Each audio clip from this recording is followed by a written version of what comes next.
ఎడారిలో సెలయేర్లు. నవంబర్ 10. నిరీక్షణకు ఆధారము లేనప్పుడు అతడు నిరీక్షణ కలిగి నమ్మెను. రోమా 4:18. అబ్రహాము నిరీక్షణ దేవుని శక్తికి, ఆయన విశ్వాస్యతకు సరిగ్గా అతికినట్టు సరిపోయింది. అప్పుడు ఉన్న అతని పరిస్థితులను బట్టి చూస్తే వాగ్దానం నెరవేరుతుందని ఎదురు చూడటం బొత్తిగా అర్థం లేని పని. అయినా అబ్రహాము దేవుణ్ణి నమ్మాడు. తన సంతానం ఆకాశ నక్షత్రాల్లాగా విస్తరిల్లే సమయం కోసం ఎదురుచూశాడు.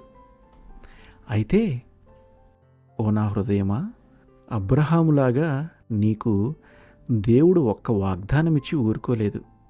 వేల కొలది వాగ్దానాలు నీకు ఉన్నాయి. ముందు నమ్మి లాభం పొందిన ఎంతోమంది విశ్వాసులున్నారు కూడా. అందువల్ల దేవుని మాట మీద నమ్మకం ఉంచి ఆయన మీద ఆధారపడటమే నీకు తగినది. ఒకవేళ ఆయన నీకు జవాబు ఇవ్వటం ఆలస్యం చేసినప్పటికీ, నీకు జరుగుతున్న కీడు నానాటికి పెరిగినప్పటికీ బలహీనుడివైపోకుండా ఇంకా బలం, ధైర్యం తెచ్చుకుంటూ సంతోషిస్తూ ఉండు.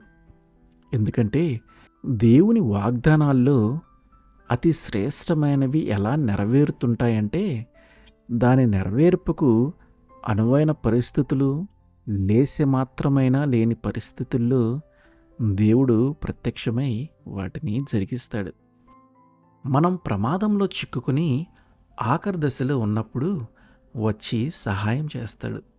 ఎందుకంటే ఇలా చేస్తేనే ఆయన జోక్యం కలుగజేసుకుంటున్నాడన్న సత్యం బయటికి కనిపిస్తుంది.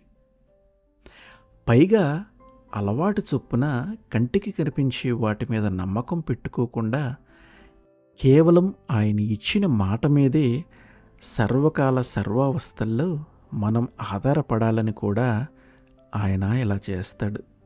దారి తెన్ను తోచనప్పుడే విశ్వాసం రంగంలోకి దిగవలసి ఉంటుంది. కష్టాలు ఎంత భరించరానివైతే విశ్వాసం ఉంచటం అంత తేలికవుతూ ఉంటుంది. మనకై మనం తప్పించుకునే మార్గం కనబడుతున్నంత వరకు విశ్వాసం స్థిరపడలేదు. ఆమేన్.